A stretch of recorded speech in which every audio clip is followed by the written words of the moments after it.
I think that should do it. Good morning to all of you, and a special welcome to the speaker of today, Willemine Willems.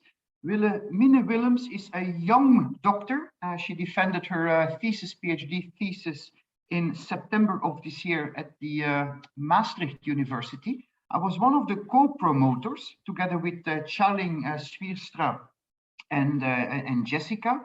The PhD Willemine defended on September was essentially a multi or an interdisciplinary project started by the University of Maastricht to boost the number of interdisciplinary PhDs at the University of Maastricht. I was involved here.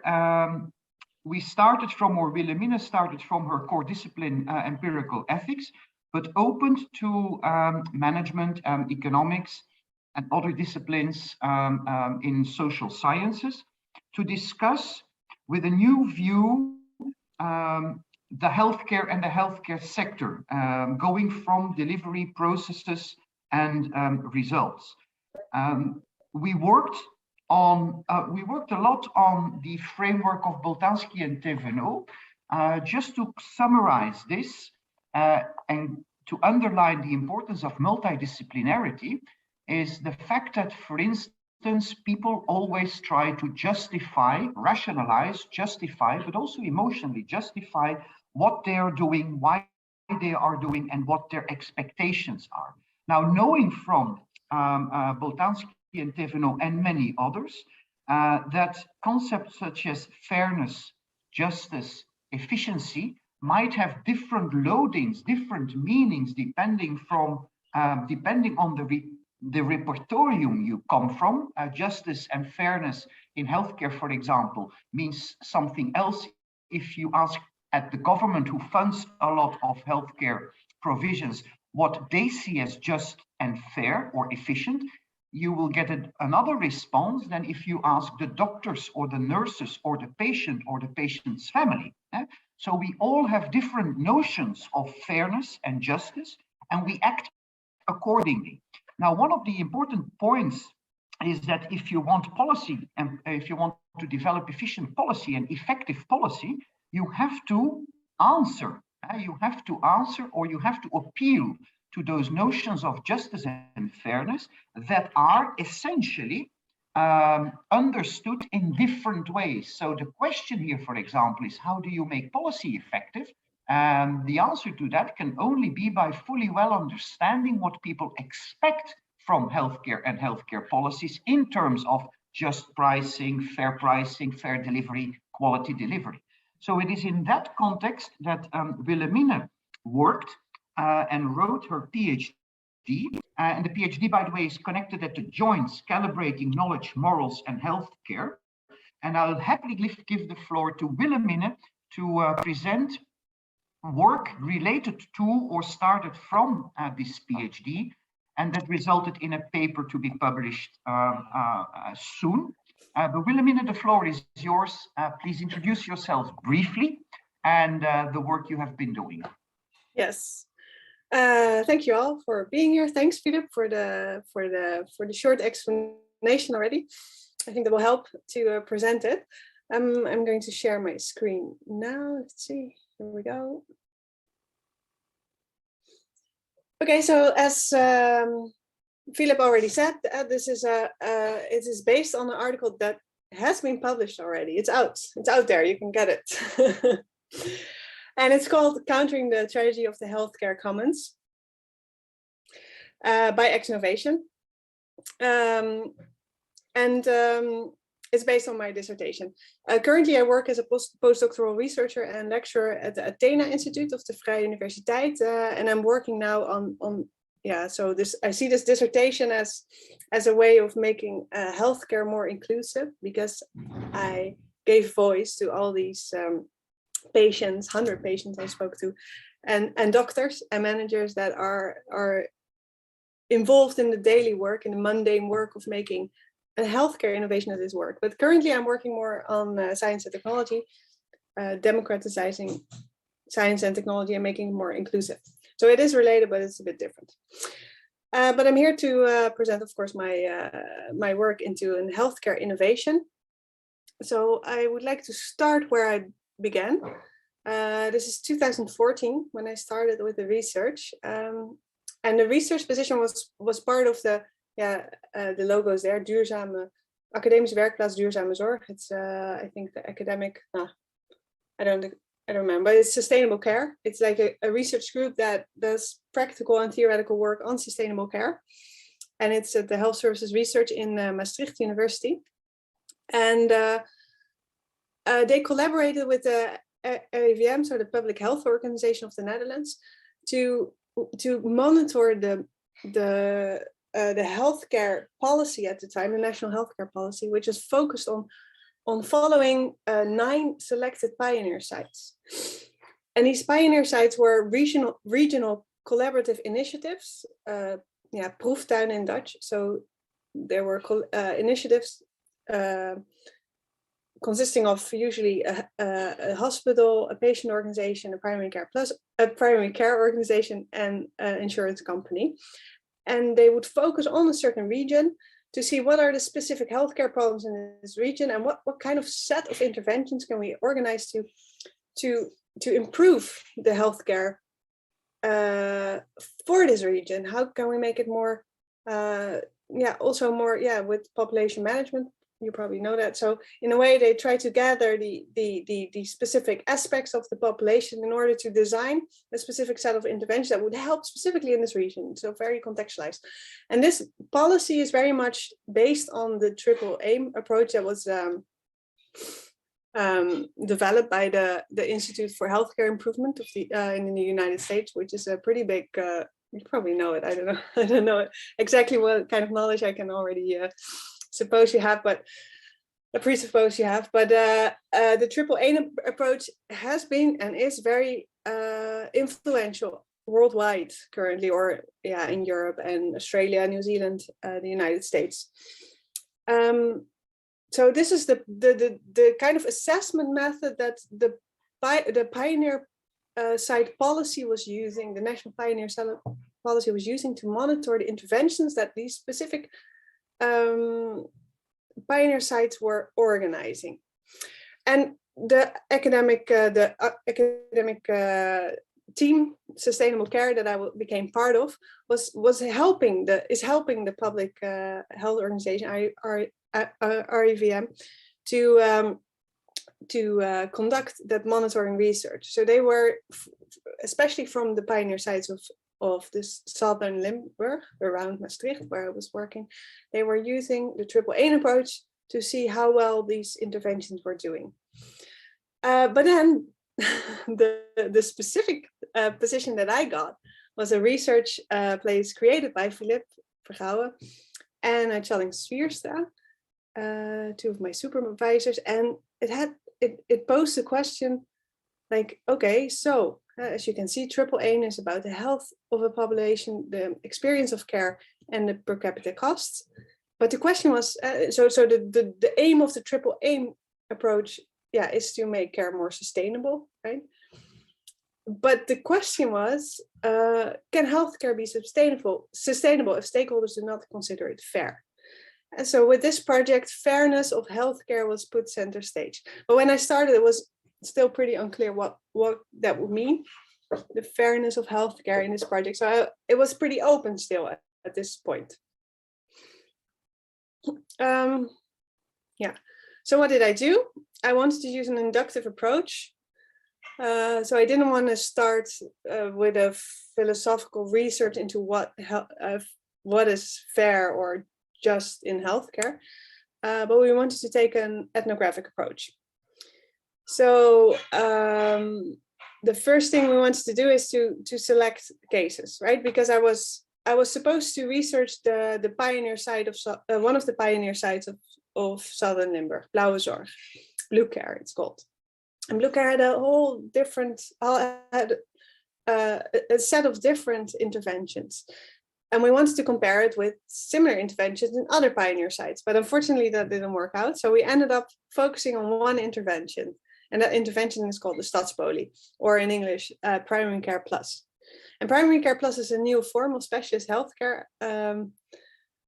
At least that is how it was presented. And it's new because it's in between the primary and the secondary care in the Netherlands. And I don't know if it's different in Belgium actually, but in the Netherlands, there's a clear distinction between primary and secondary care. So primary care is the general practice, is physiotherapy, and all those kinds of healthcare deliveries, healthcare services. And secondary care are the outpatient clinics in the hospital. So when you have a problem, you first go to your general practice. And if the problem is serious enough, your general practitioner gives you referral to secondary care. So you can go to a specialist in the hospital.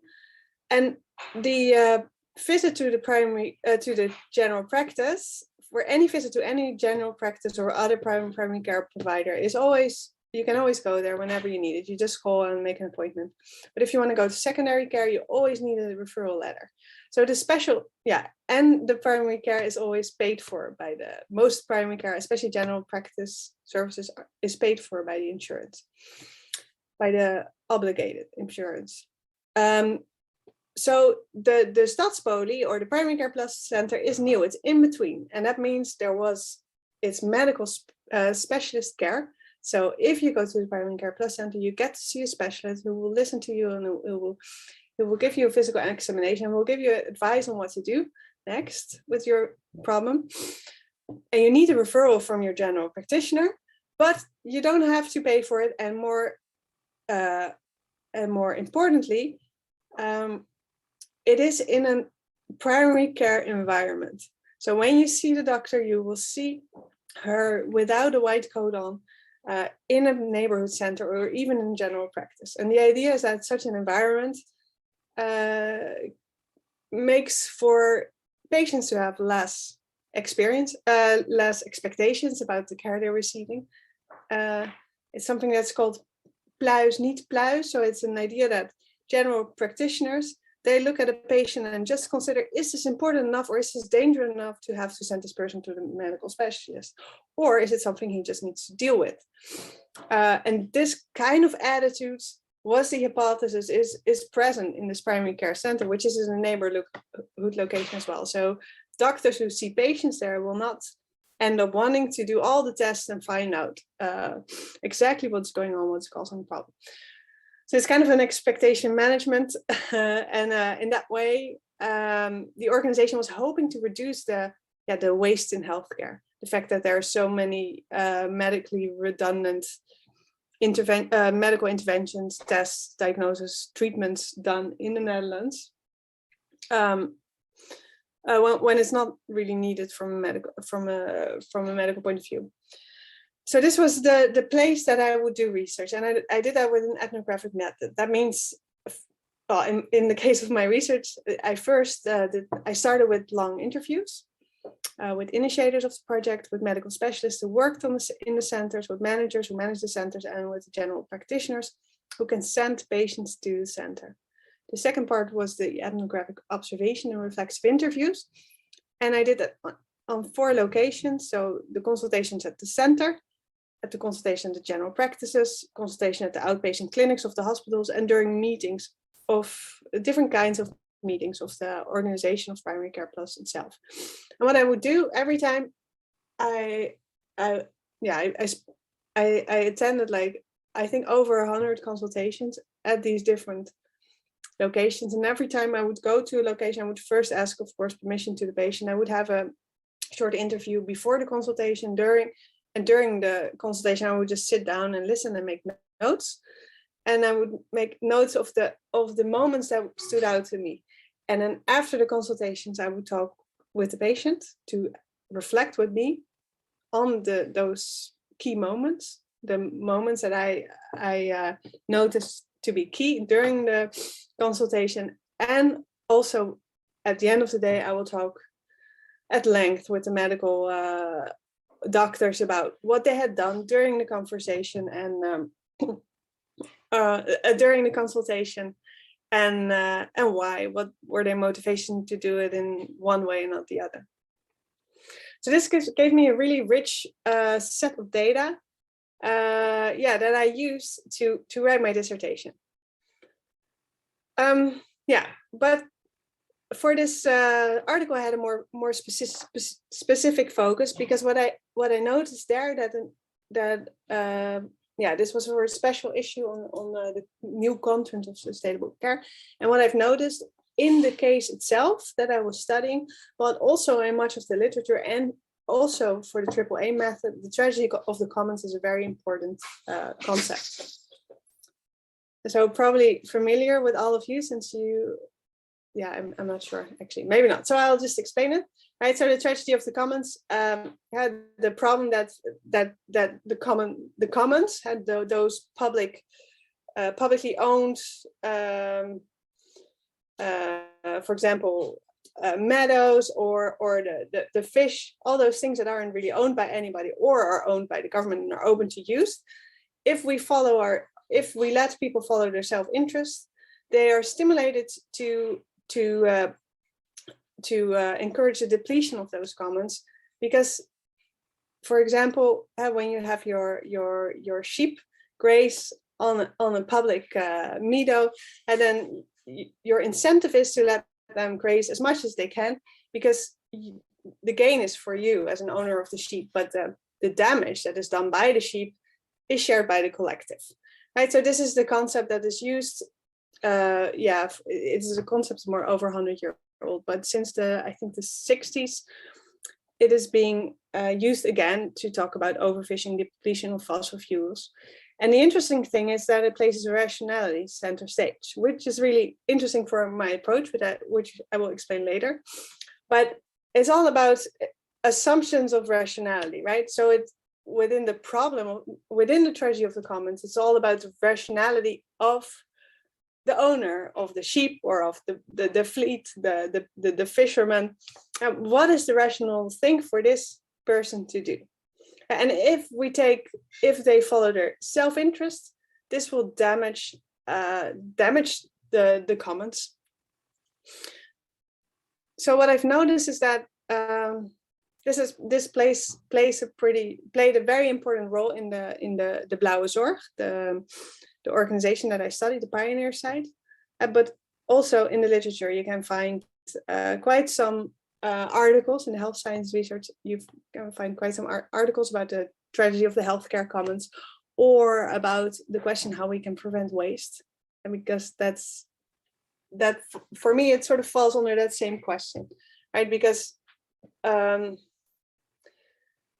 we need to make sure we use it efficiently, right? Because otherwise we'll waste the resources we have.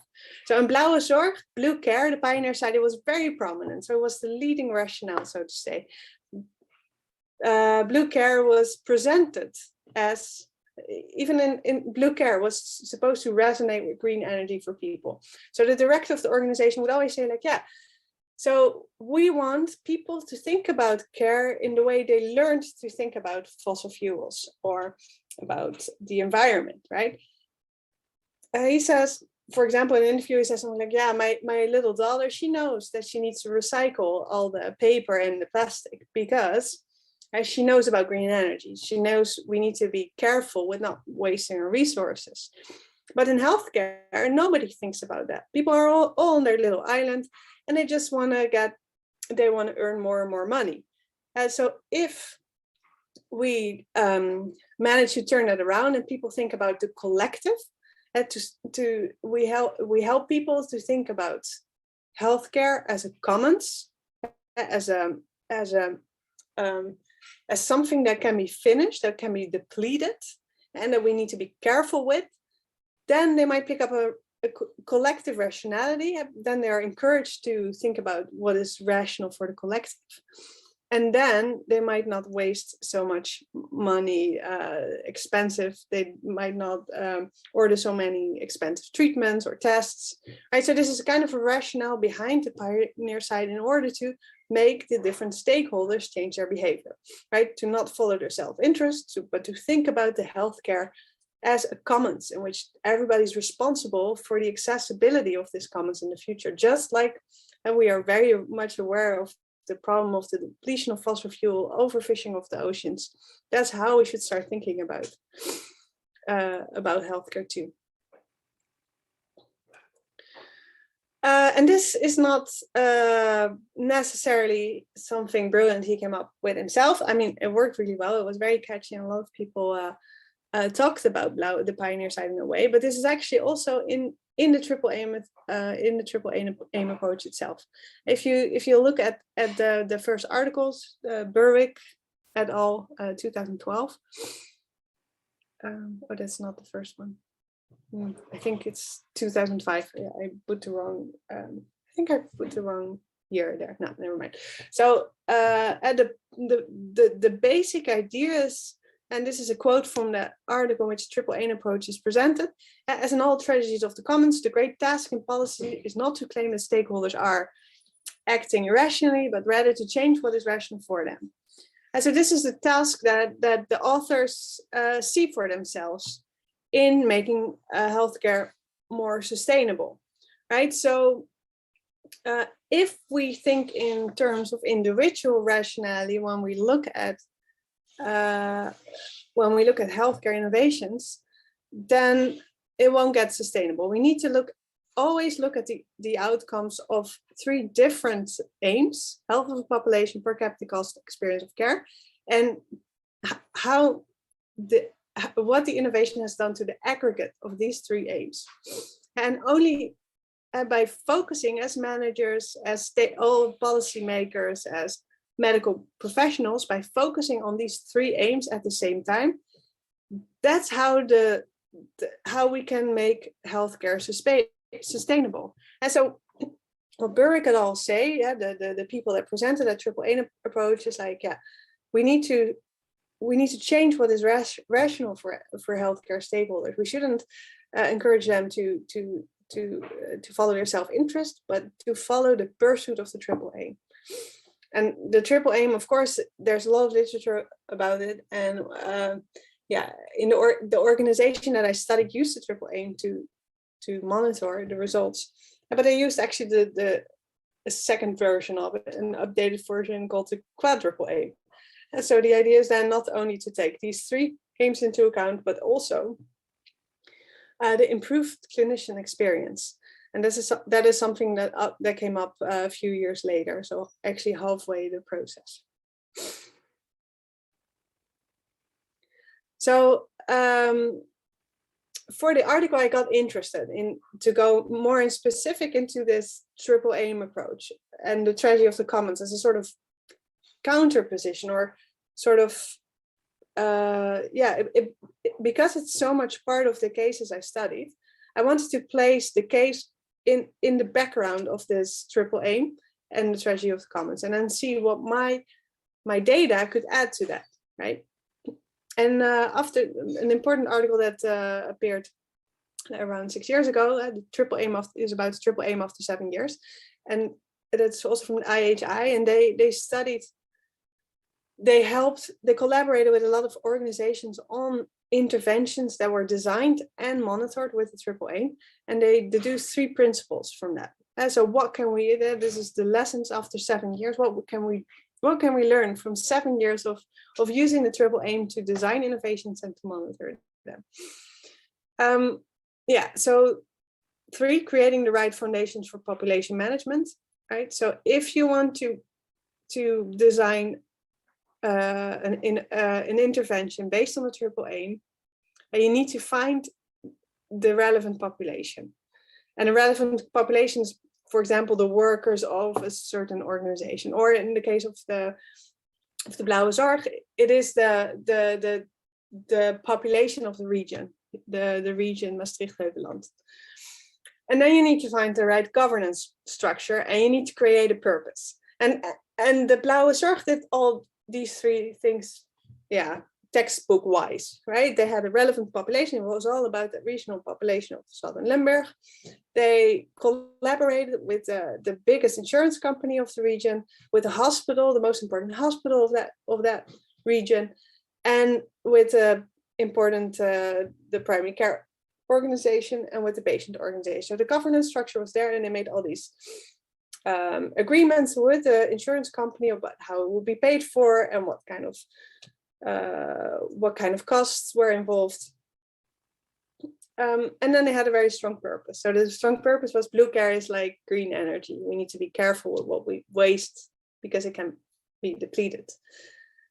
And then the second one is managing service and skill for the population. And the important thing about that is that it should always be about a set of interventions, right? If you want to really improve healthcare for a certain population, it's one intervention is not going to help. You need more intervention at the same time, and to design these specifically for the population you're working on. And then the last one, and that's the one that I will be talking about, is establishing a learning system to drive and sustain the work over time. And this consists of 5 parts. And the use of population level measures, developing an explicit theory rationale for system changes, learning by iterative testing, right? Using informative cases to act with the individual, learn from the population. That's an interesting one. For example, one example was like, okay, so if you want to improve healthcare, you should start looking at taking up cases from individuals and look what kind of problems they have to deal with in terms of their healthcare situation. And they found, for example, in a hospital, they found a woman who came to the emergency room 20 times a year. And then they started, I think they talked with her and they found out she came to the emergency 20 times a year because she didn't have transportation to her general practice. Right? And by giving her a transportation card, she stopped coming to the emergency room. She just started going to her general practice, right? So in this way, you can design an intervention by which you help the population to, for example, get transportation to go to primary care. Selecting leaders to manage and oversee the learning system. So the most important takeaway for me from the third principle is that the learning system is based mainly on population level measures, on the AAA, and the informative cases are especially for designing the intervention you want to do. But what I've seen in my project is actually a lot diverse, and I was interested to know, like, what do we miss? What actually is missed out on if we base the iterative learning of an innovation on merely or predominantly on outcome measures? And actually, that's what I did in the research for my dissertation, because what I did there was what I explained earlier, the observations, the reflecting, and that's actually a method called Exnovation. And what Exnovation does is, like, it tries to foreground not what is done, what is the outcome of what is done there and then, but on what people do here and now.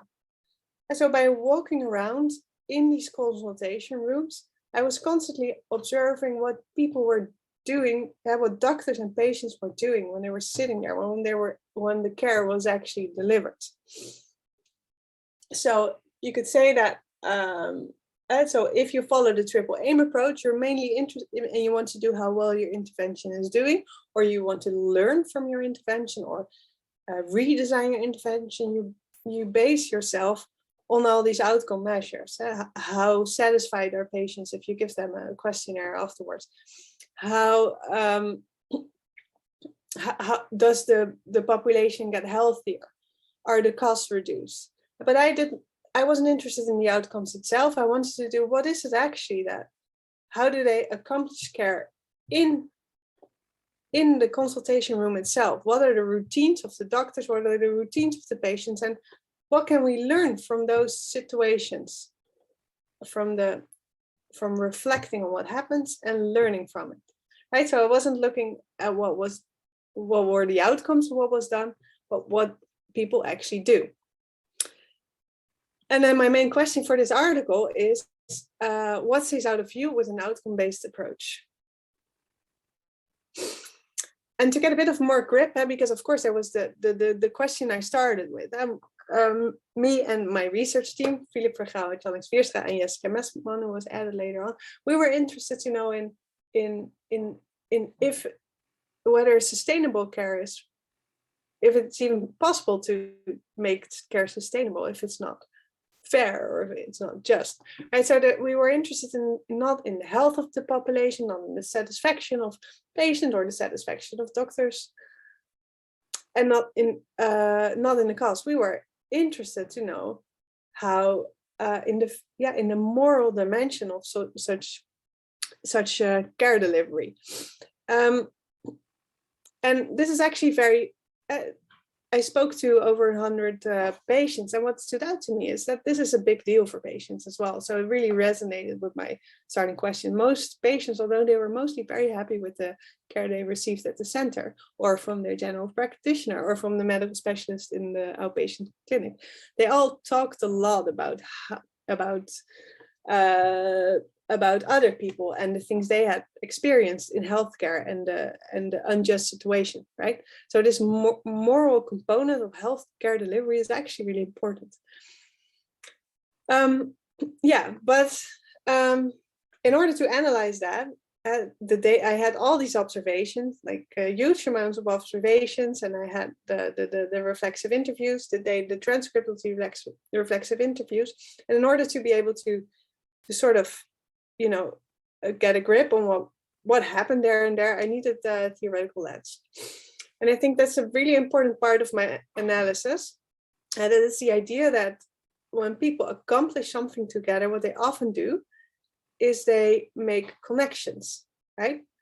Because if you want to make organizational processes run, or if you want to make care delivery run well, a lot of work is required. It doesn't go by itself. It's not a matter of the doctor is there, the patient comes in, the examination is done, the information is exchanged. A lot more is going on in that consultation room. That was very clear to me.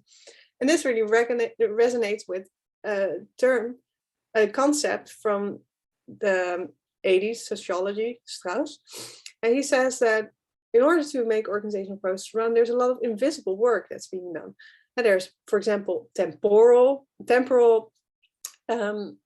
articulation work, which is all the work that is done to make it possible for people to have meetings together. And so calendars need to be aligned, right? And there's spatial articulation work.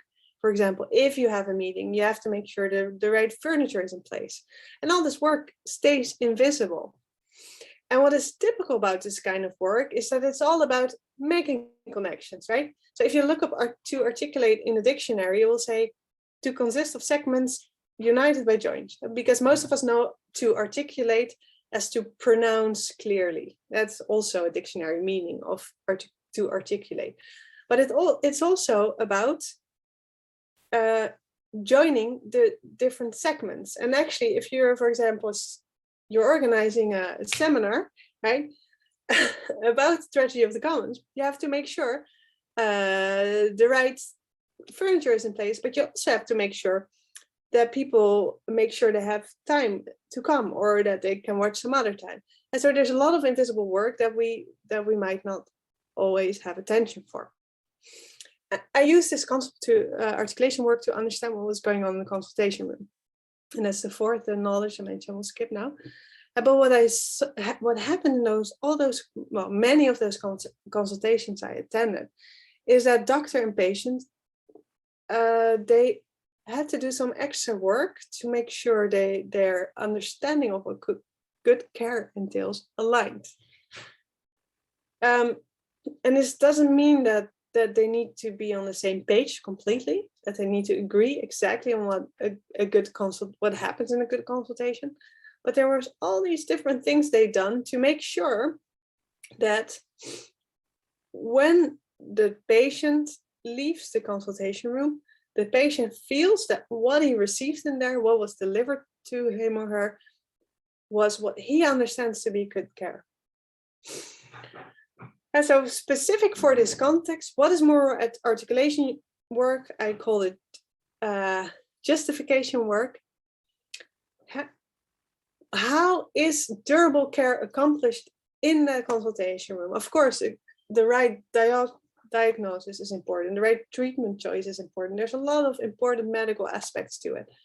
But it's also important to both doctor and patient have a feeling that this is they are treated right. They receive the care that they deserved. And that's what I call durable care. It's more maybe robust care would express it as well, right? You want the patient to leave with a feeling like, yeah, this doctor has done his work well. I feel seen. I feel that what I've received is what I should have been receiving. And so the moral articulation work is the work conducted by patient and doctor to align their convictions of what good care entails. And important in this regard is that the notion, the idea of what good care entails is different for many people. And to analyze this, and Philip mentioned that already, I used the work of Postdoctoral and Athena. And they explain there is, well, it's not exhaustive, but there's at least 6 different ways of talking about anything, right? About value, actually. Or justifying a position. And these constellations are more or less comprehensive, right? So if you think efficiency is important, you will be concerned with trajectories running smooth, and you would want, you think probably statistical knowledge is an important type of knowledge to design whatever you need or to assess outcomes, right? I see a question. Matthias. Yes, so thank you. Just a question on this moral dimension of good care. Are you assuming implicitly that what patients want is what society should want? For example, if I'm addicted to opioids, what I want is my doctor to give me the drugs. Yeah. So that will make me happy. Is that always good? Also, there are people who are pretty, kind of always want some drug for anything they have, because otherwise they are not happy. So the overconsumption is something that patients may want. So how do you make a distinction between, as I say, individual preferences and societal preferences? Yeah, so if we could just follow the patient's preferences, we wouldn't have to do just what I call justification work, right? Because then we could just give patients what they want. And that's what I saw, people, also a lot of patients, but the most doctors, the doctors that I studied were really thinking about how can I give the patient what he needs without wasting our resources, the resources that are available in care, and without giving something that is damaging for his or her health, right? So there's some sort of interplay between different values and different needs and different structures, right? You always need to deal with the structures that are in place as a doctor, but also as a patient. But what I've noticed with the moral articulation work I've seen is like all these skilled ways of not giving the patient what he or she wants, but still have her or him leave the room content. Right? So how can we deliver durable care despite the differences? And I understand that you asked this question because it was a little bit unclear, I think, in my presentation. It sounds like I think we should give the patient what they want,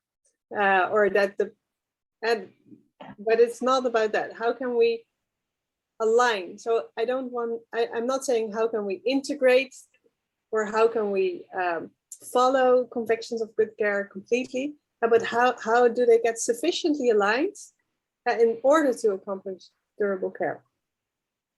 Hilde, you were one. Oh, sorry, Matthias, did I answer your question? Or do you have follow-up? Oh, thank you. Okay, great. Sorry. I have a similar or a follow-up question. Thinking about indeed what the patient wants depends on how the patient is educated, coming to education and other social determinants of health that make what will make good care, good and durable care, how did you investigate your topic or do research on your topic considering the various social determinants of health on the micro, meso, macro level? Thinking of course, also the sustainable development goals, the different goals, how they are linked.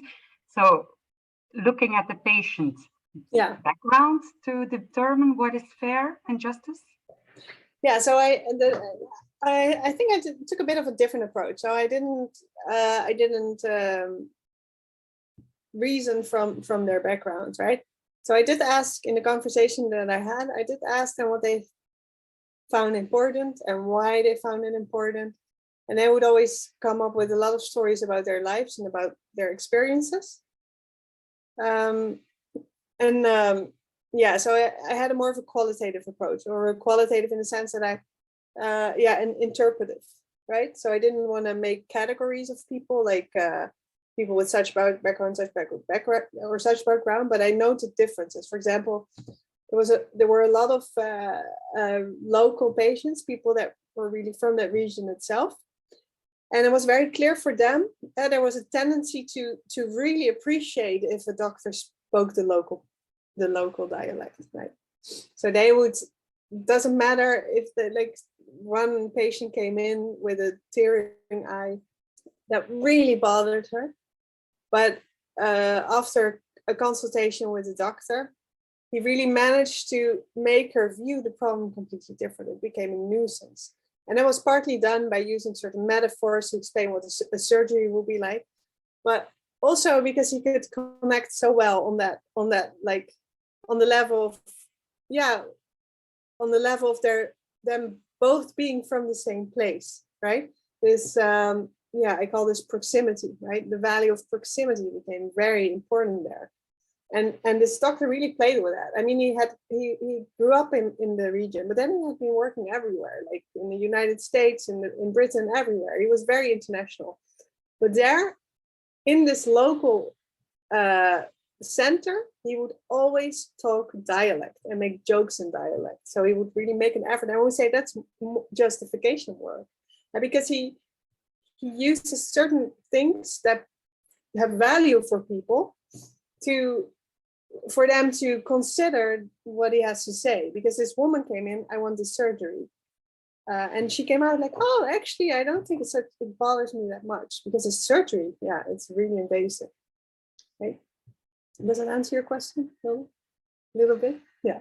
So it's really an ethnographic research. And I didn't really use sociological methods to identify the different backgrounds, or to know about their income or their professional background. No. Or their level of education. No. Shall I go ahead? Any other questions? No? Okay. Okay, so what I did is I looked at my data, and I looked for an answer to the question, what is done in a consultation room to accomplish durable care?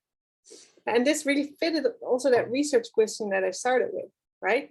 Because that was about, can we really achieve sustainable care if we don't look into what people consider fair, stakeholders consider fair, right? Because fairness, justice is not only, at least not how I used it, justice is something that most people have a strong feeling about. People know what they think is important in healthcare, right?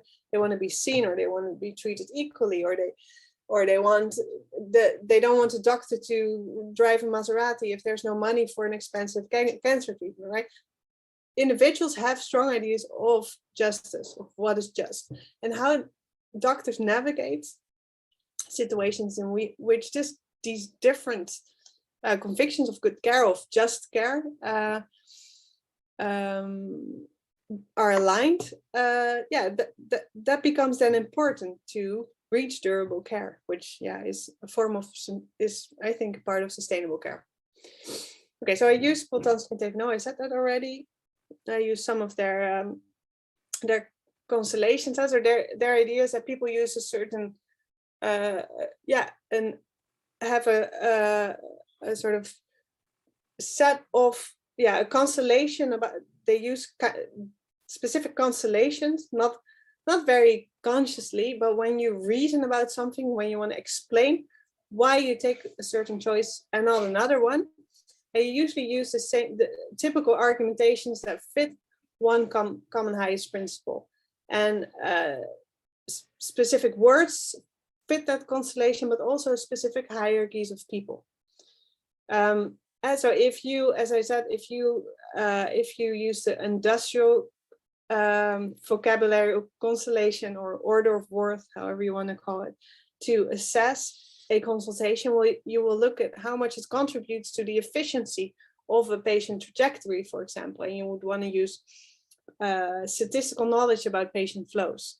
But if you use the domestic repertoire, you're more interested in whether patient and doctor trust each other and whether people leave the consultation room with a good feeling, right? So there's different ways of looking at it. And the same for patients, right? For some patients, it's important to be, for example, treated equally like other patients without past impressions having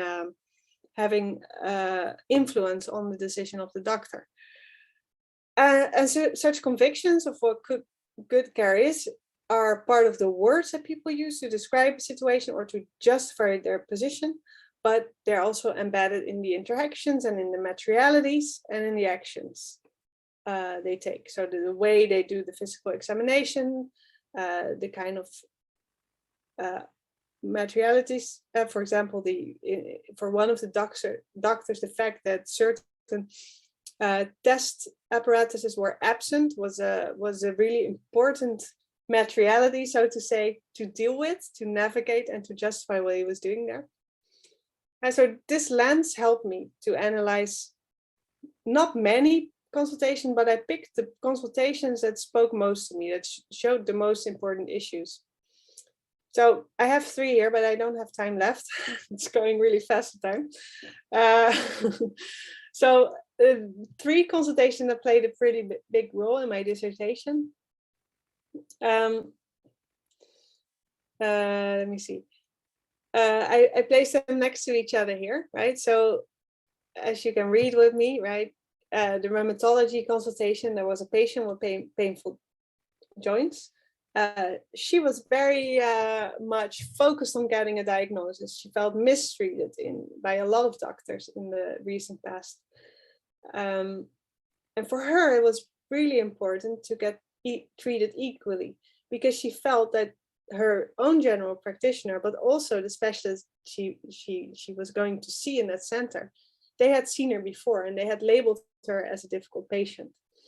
And so for her, it wasn't like the fair treatment as in the personal treatment, but for her it was about being treated equally, as she wanted to be seen as any other patient, not as that difficult patient that they've seen 5 times this year already. And the interesting thing what happened there is that the specialist used a protocol, right? So in the consultation room, the doctor said, well, I hear that you have, after the anamnesis, she said, I hear you have painful joints, but you don't wake up at night and you're not really stiff in the morning. And you can still do your work, right? So this makes that I cannot diagnose you with rheumatoid arthritis, which for the patient, if she had just said like, hey, from what I hear, you don't have rheumatoid arthritis, she would have felt treated unfair. But in the conversation after, she said, well, because the doctor was so explicit about how she made the diagnosis, I feel like she treated me like any other patient, because I could follow the steps and I knew these were the steps she's always taking. Right. So while the doctor uses a protocol as a medical protocol, right, and then it has to do with making sure you're not giving wasteful treatments to patients who don't need it, or that can even be damaging, right? The evidence-based medicine protocol that helps doctors to make the right decisions, or the best cost-efficient decisions. For her, the protocol got a very different meaning. And the protocol is also part of a civil vocabulary, where it stands for making sure that people are treated equally, right? That you don't give priority to the one type of patients towards the other, etc. And in this way, I analyzed several consultations. The eye doctor, right? He was really trying to deal with navigating the problems without having the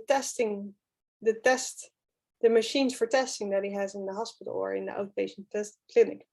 Right? He found with the patient of this consultation, he found she had macular degeneration, and usually he would do a test to get the baseline value, and he couldn't do that. So he just told her, like, hey, keep an eye on the lines between the towels in your bathroom, because if they are not meandering yet, you know that you're still fine. But if they start meandering, you have to come back as soon as possible. And so it's not a matter of a decision being wasteful or not. And for him, this was not an optimal decision, and this made him feel like he wasn't doing his job as well as he could. And so in the period that I spoke to him, his discontent was growing. Yeah, so this was a problem that was slowly emerging. Yes, you can take medical specialists from the outpatient clinic in the hospital and put them in a neighborhood setting without all their testing machines. But how are they going to do in the long run? Are they still going to be satisfied about that?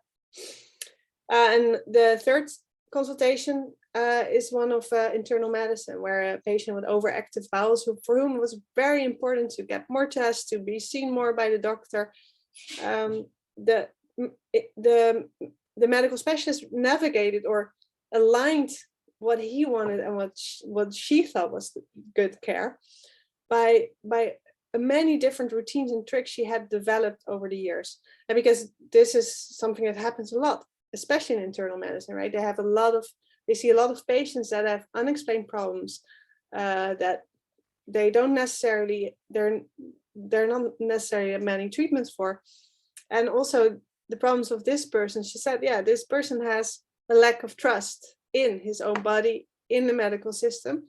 And there's ways to deal with that. For example, when she was making notes, she turned the screen of her computer so he could follow what she was typing. And then she later explained, I do that because that gives them a grip on the problems they have, to get a good overview of what they tell them, what they already know, but they don't get it structured like I do. Yeah, so her aim was to somehow restore trust. And while the patient, he just wanted to get more tests and more tests and more tests.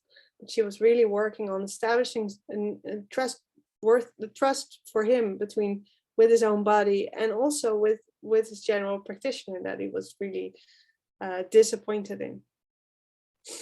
Okay, so on the basis of these consultations, yeah, so the question was, what is rendered invisible if you don't look at these processes and only to the outcomes of such a, in this case, primary care plus center? What information do you miss, right? So first of all, there's the moral skills, right? In the first consultation of the rheumatologist, they sort of feel out, what is it that this patient needs? How can I bring this without, how can I not just give the patient what he or she asks, and still have that person go out of the room content, right? This can go in many different ways. I saw many different routines or skills or things that doctors do to achieve that. This is just one example. Another is to find creative solutions to current problems, right? So the internal medicine specialist, she saw a lot of similar problems. People who have several issues and are just really don't have trust in their body and in the doctors around them, right? And then she created all these different routines tailored for these kinds of problems. And she was very active in doing that because she was taking out of the outpatient clinic and was doing her work in the center. And then there's the emergent problems, for example, of the eye doctor, right? If you just ask him if he's satisfied about his work in a questionnaire, he would probably say, yeah, it's fine, because he told me to. But only when I kept asking what happened there and what do you think about that, then it became clear that he had growing dissatisfaction, actually some moral discomfort about the way he was dealing with a specific type of patient, right? Where he couldn't check the baseline, he couldn't register the baseline value. Yes, another question, Michael. Yes, I would like to go back to your first question about the tragedy of the tragedy of the commons. What I hear in these last, I don't know, 10, 15 minutes, is that this is not the problem, right? They are actually caring a lot about the system. Yeah, I'm going to get back to that at the end of the presentation. Okay. Would you like to then ask your question? Yeah? No, it's just because when you mentioned the fishing, that we know there's a tragedy of the commons with the fish. Yeah. You got me very worried, huh? Because the problem of seas and fish and lives in oceans is not improving at all. There is awareness, but no solution. Yeah. Here it seems that people actually are looking for the solution. So yes, if you could go back to all these observations and linking back to the introduction, I would like it. Yeah, my presentation is a circular form. So if it's not answered, then please raise your, and I'm almost there. Yeah. So what do we need for that learning system of the AAA approach?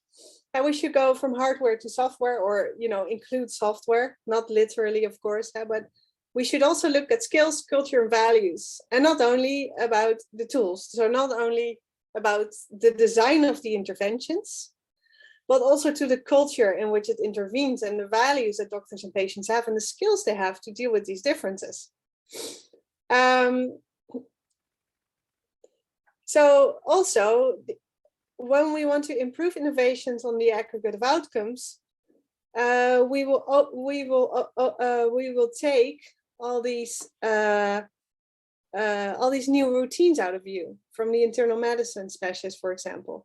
But I would say, if you want to have a learning system, you should also learn and reflect together, right? I think a lot of the work I did was also very informative for the medical specialists, not because I could tell them something new, but I could point out what they were doing and ask them why, and that would help them to further develop their ideas of how to deal with certain problems. And the last one is about the eye doctor, right? Maybe he is momentarily satisfied about his work, but if you let him view his work over time, some problems might emerge that might cause problems in the future. And then this is the slide that Michael's waiting for. And so in the tragedy of the healthcare commons, it's about the rationality, right? It's like, if we have a market and then the commons will be depleted. But we need in terms of healthcare, we need the pursuit of the AAA, right? So you need to change the individual, the rationality from self-interested to the one of the collective, right? We need to think about the collective rationality. And on the basis of my research, I would say the tragedy of the commons is a collective and practical balancing act that professionals and patients alike are dealing with. And yes, you can encourage them to deal with that, but you also need to harvest the ways they're dealing with that. And that could be very informative too. Stop the impeding depletion. Although I think there's a more basic question before that, because I actually personally think it's a very strong metaphor to talk about healthcare, and it can really help to think about it. But you can already tell, at least in the ethnography that I did, could already tell this is a puzzle that a lot of people involved are working on, and that we should not make invisible what they have already developed and seen. I think that was my last slide, and then I should have added a slide with thank you and questions. So this is that slide. Michael, did this answer your question? If I may start with, you were talking about the way people interpret words. Rationality, the way you use rationality is self-interest, I think. No. And what we call rationality is the fact that if you calculate well, this is the right way to interpret data, in a sense. Oh yeah. So self-interest would be people only look at their wage and their own profit.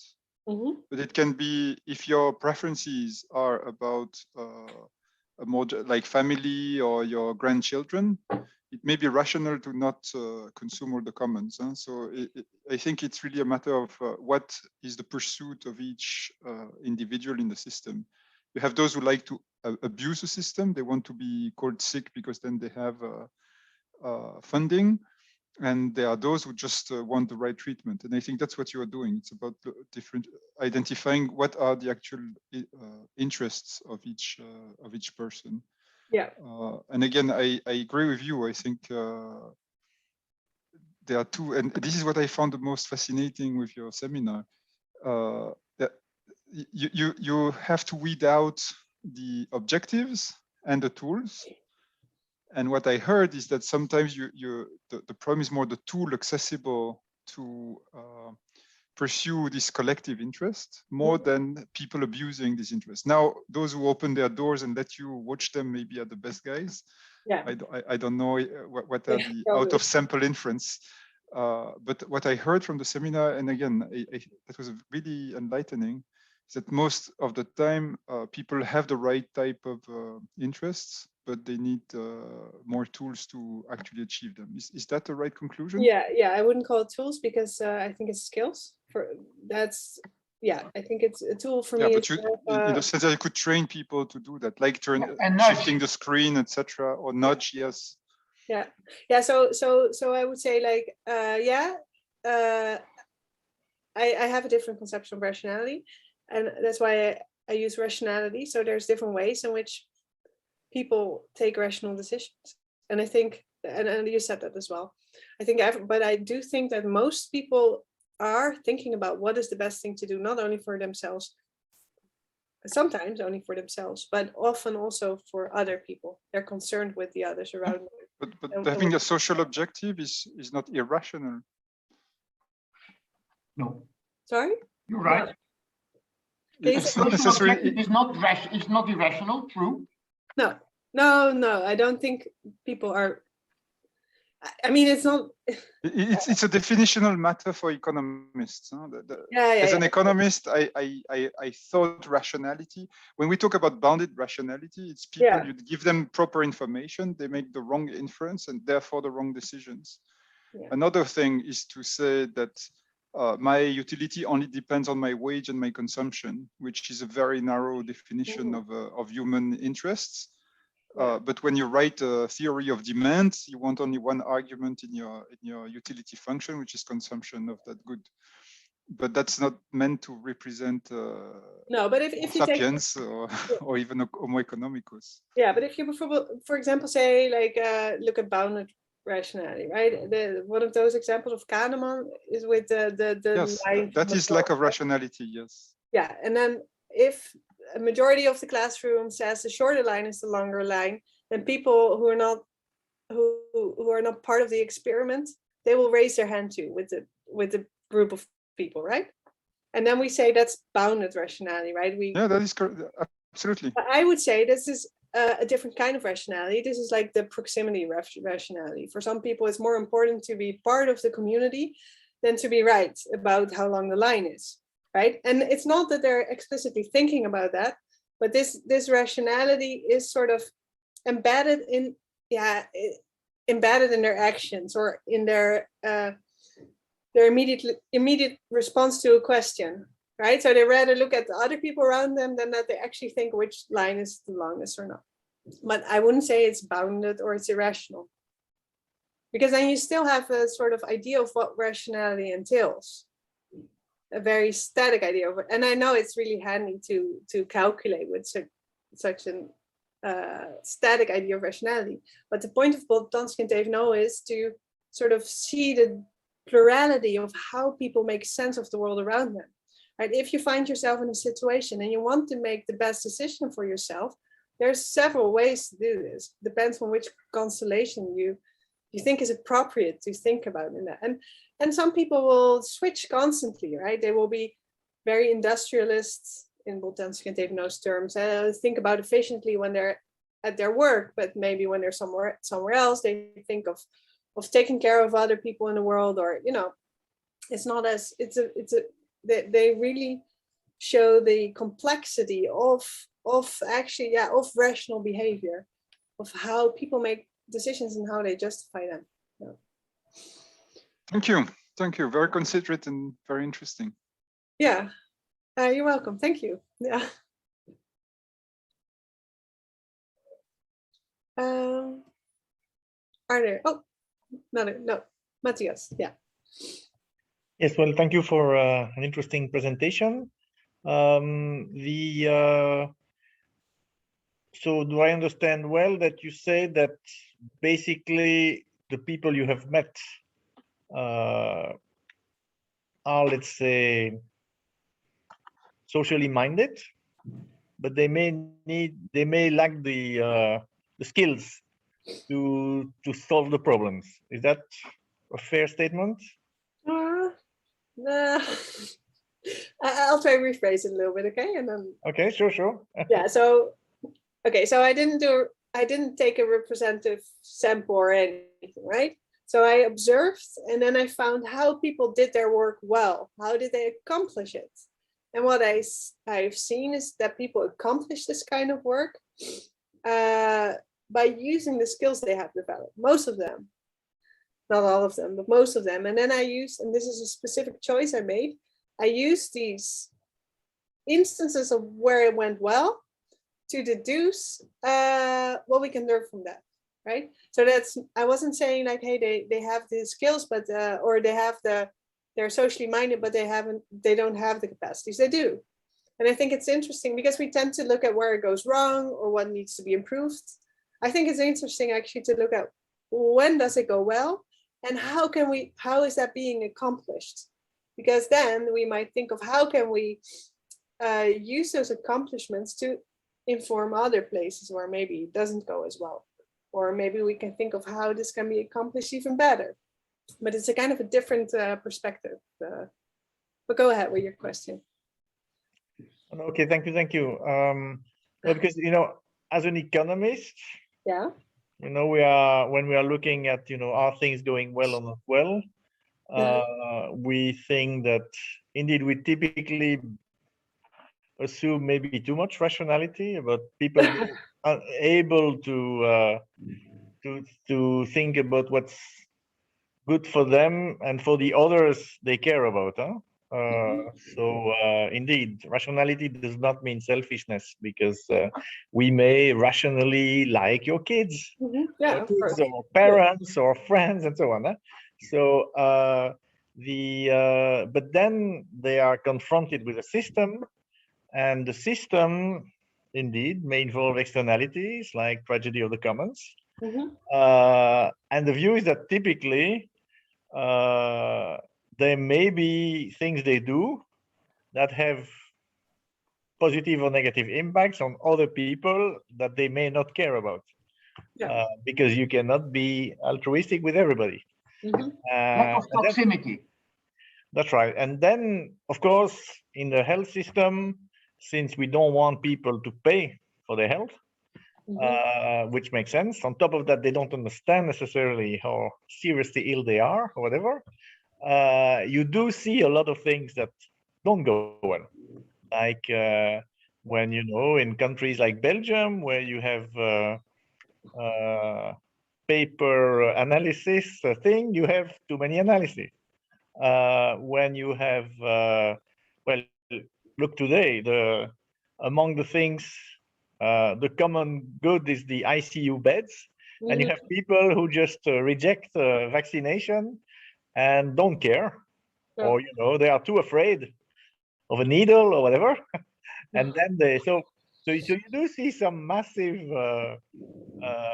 misbehavior in a sense, and then people, of course, they tend to justify why they're doing that, because nobody wants to say I'm just selfish. So and then you can have fake news going around and stuff like that. So have you encountered these kinds of problems in your interviews, or yeah, absolutely. And I think some of, there wasn't COVID yet, so right, everything was a little bit different. I think people have now developed new kinds of rationalities, of course, and these dilemmas only got bigger.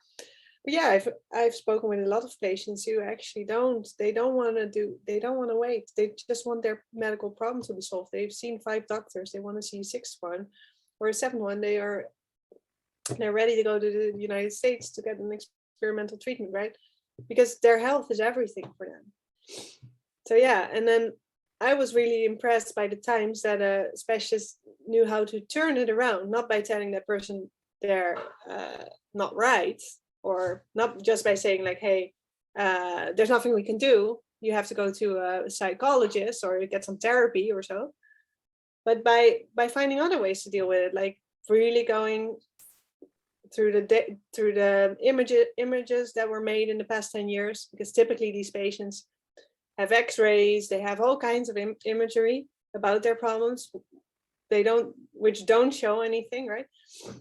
So yeah, there is ways of talking with them, and I think that's interesting for the current situation, because yes, those people that don't want to get vaccinated, it doesn't, the hardliners, of course, it doesn't make sense to just tell them you're wrong and you're selfish, right? I think the debate should be inclusive, right? We should find a way why they're so distrustful.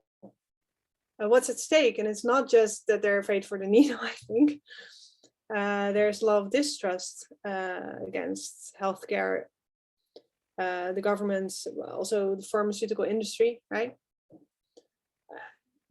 So maybe, yeah, and I think the different rationalities of what Untitled know, and also Exnovation, the way, you know, the type of conversation I had can help to explore that. You cannot talk to everybody, of course, but it will be really interesting to have these kinds of conversations with people to find out what is the whole framework of argumentation and rationalities behind their choice, because they do, I mean, all these people, it's not just a 1 minute choice they make. They have some extensive thoughts about it, right? And I also think they really feel dismissed right now. Yeah, I mean, I have to work hard to understand. I mean, it's not that I understand it. I think it's pretty. I wish people would just get vaccinated, of course, but yeah. No, I think it's probably a mix between well, first of all, selfishness, and clearly young people have understood they are less at risk than old people, and so unsurprisingly, the vaccination rate is much lower. Then, of course, there may be fake news and all these kind of things, knowing that, of course, people may end up in some kind of information bubbles because it's connected to people they like or not. But in a sense, that would also be interesting from this point of view, is how what can be the relative contributions of indeed kind of individual problem solving by you know, the way to address people and things like that, versus regulation, coercion, information, and so on. So, yeah, so I would say we should look into the skills, the culture, and the values, right? What's at stake for these people? And of course, I can't talk to everybody, but in the Netherlands, there's an information line just opened, right, where people could call that were hesitating to get a vaccination, and they got so busy straight away. So there is a lot of people who are not doing anything. They don't go to their doctor. Apparently, they don't trust their doctor, but they do have questions. They're not hardliners, right? But they just can't find their way, and then they do call this phone number. So yeah, and I think there it's important to approach people with the right inclusive skills. Yeah. Indeed. Yeah. Are there any more questions? Yes, Philip. I do not want to take the floor from others because you might see my remarks as kind of ending the discussion, and I do not want to do that. So please, if there are other questions, go. But I think, Wilhelmine, for me, there are two major contributions to the discussion on healthcare, sustainable healthcare, and how do we keep healthcare affordable, and how can we create through healthcare better, more happy, more content people. First level of on the first level, with respect to efficiency and effectiveness of policy, is that your work clearly shows that only focusing on out-based or on outcomes makes us miss a lot.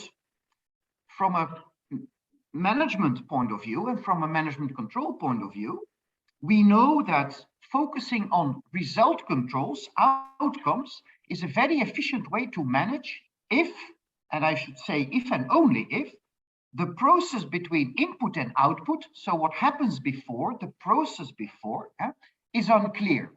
And if the cost of making that process more clear is higher than the benefit from making things more clear, then it is wise and rational from an economic and management point of view to say, well, we know we miss a lot, but if we focus and steer and build policy focused on evidence and evidence-based only, then we make the right economic cost-benefit analysis and the right decision. The more tools we have now to better understand what happens between input and before output is realized, so before we have outcomes, I think the more opportunities we have to study and to make policy more efficient and better by focusing on the things we have learned in that relationship between input and output. And that, I think, is a major contribution on level one. If policy it doesn't only focus on outcomes, we miss a lot which we think is costly, but which may not always be that costly. So this is on level one. Second, for me personally, and for Hilde too, we are heavily engaged now in biotech and medical technology, where we see that patient centricity becomes key to success, where we see that personalized precision care becomes key to the business model of biotech and medical technology. The more you have patient centricity, the more important it becomes to really understand the patient and his environment and what influences the patient in calling for care. And the more it becomes important on what he really seeks as a result or as an answer to his problems. I think the more patient centricity and precision medicine and personal medicine, the more important that becomes, the more important next to innovation will become exnovation. And I think the level two contribution is on introducing the notion of exnovation into the process of, or into the discussion of efficient and effective healthcare. And I think, Hilde, this is something we, if we focus on biotech and medical technology, we should never forget, because key to patient centricity in the development of business models and business in biotech and medtech is the clear identified need to, if we want to make it happen better, more efficiently and more effectively, part of the process is education of the patient. And education in the sense of giving him or her the information that allows the patient to assess or reassess not only his position, but only his or her expectations, and his or her, it activates his or her part of being not of the problem, but also the patient is part of the solution. So I think patient centricity together with education, and you could call education a nudging factor to activate the real rationality or the full rationality of the patient, and not to lie dormant. But the concept of exnovation, Hilde, I think is a very interesting concept if we discuss medtech and biotech. And this is more a question than a concluding remark. And I'd like to hear from Hilde what she thinks about that concept of exnovation. But this is a cold call, Hilde, so sorry for making you probably or potentially feel uncomfortable.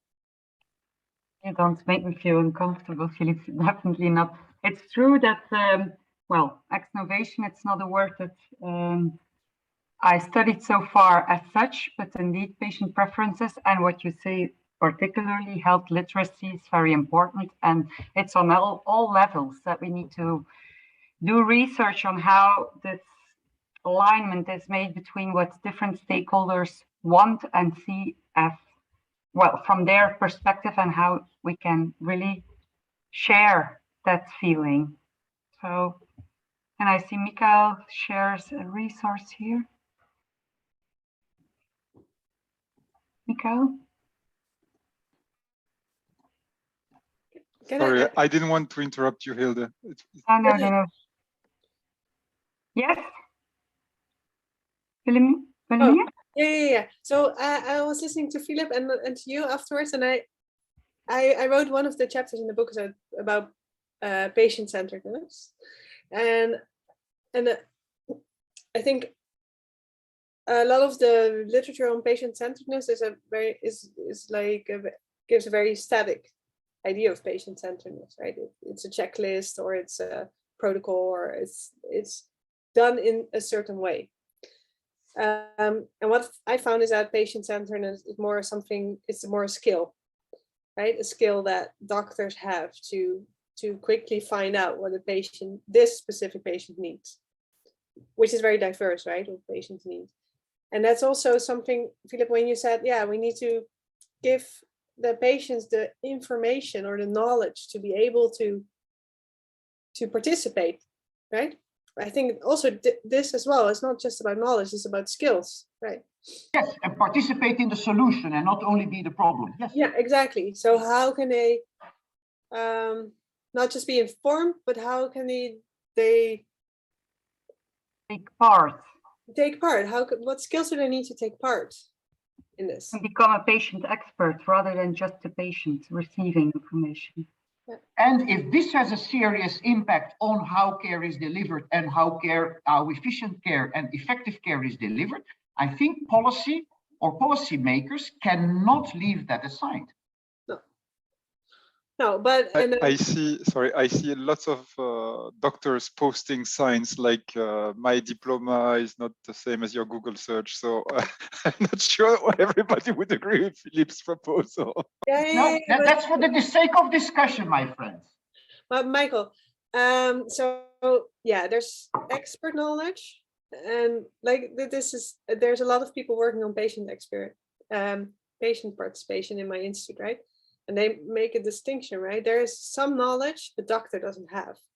What it's like to deal with a disease every day, how to put your bandage on, how to wash yourself when you have a stoma. I don't know what it's called in English, right? So there's what we call experiential knowledge, right? What is it like to live with these things? And that's the kind of expertise that only patients can bring in. I mean, it will be strange to think that patients have the knowledge that doctors have, because then we don't need doctors, right? And we do. So it's important to differentiate, I think. Oh, Matthias. Yes. Maybe a question. Maybe I'm not the only one. I'm sure you're not the only one thinking about it, but maybe the only one daring to ask it. What is exactly Exnovation? Yeah. So Exnovation is a method. I can go back to the slide. I kept it very short. I can say a little bit more about it. So I have to warn you first, because there's more people who use the word Exnovation, right? It has different meanings in the literature.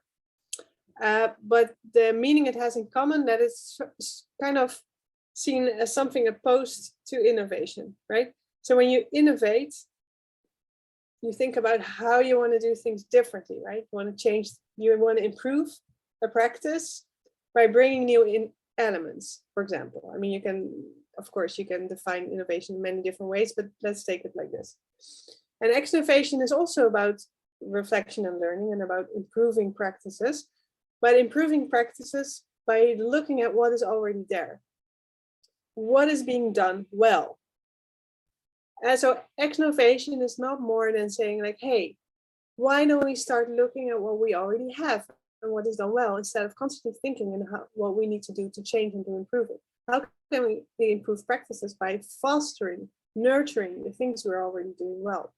And I think a very clear example of this is what my supervisor Jessica Mesman does. She does ethnographic research observation in neonatology departments, and there she does video reflexivity. So she's filming key moments in which doctors, patients, and doctor, parents, and babies are not really involved, but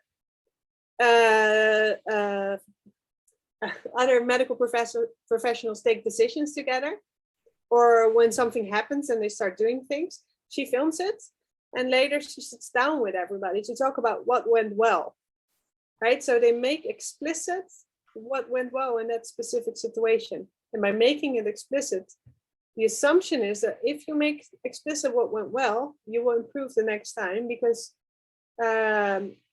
you can make sure you keep doing the same thing that worked so well, or you can even think about how to do it even better, right? So Exnovation is, in that sense, a contrast to innovation, because it's looking at improving practices by looking at what's already going well, not only about the new things that have to be brought in. Okay. Yeah.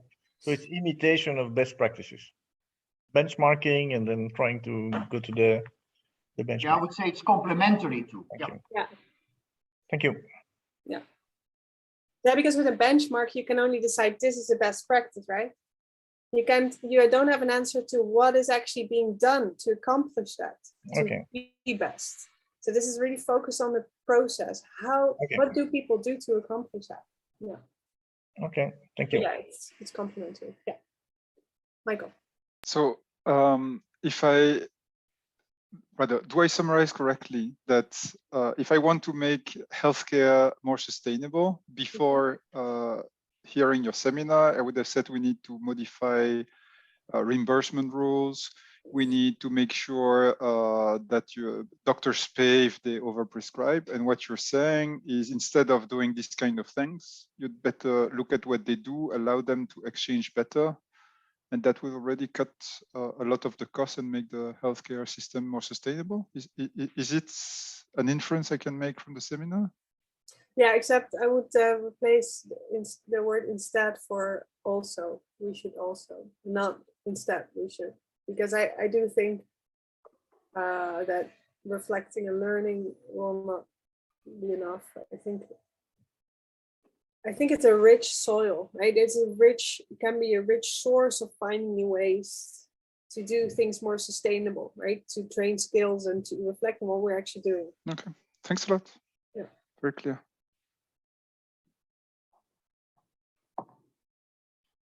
2 minutes left. Well, then I'm going to use the last 2 minutes to tell you that I really enjoyed the discussion. I was very happy and thankful that I could present my work here. Thanks, Philip, for organizing that, and Hilde and Carolina. I'm not sure if you're still here, but yeah, really nice. Very happy about it. Thank you. Thank you, Wilhelmine. Thank you all. Thank you. So who formally closes? Hilde, do you formally close? Can I stop share? Let's do that. Yes, I can do that. Thank you indeed, Wilhelmine, for being with us, for presenting your work. Congratulations, very interesting work.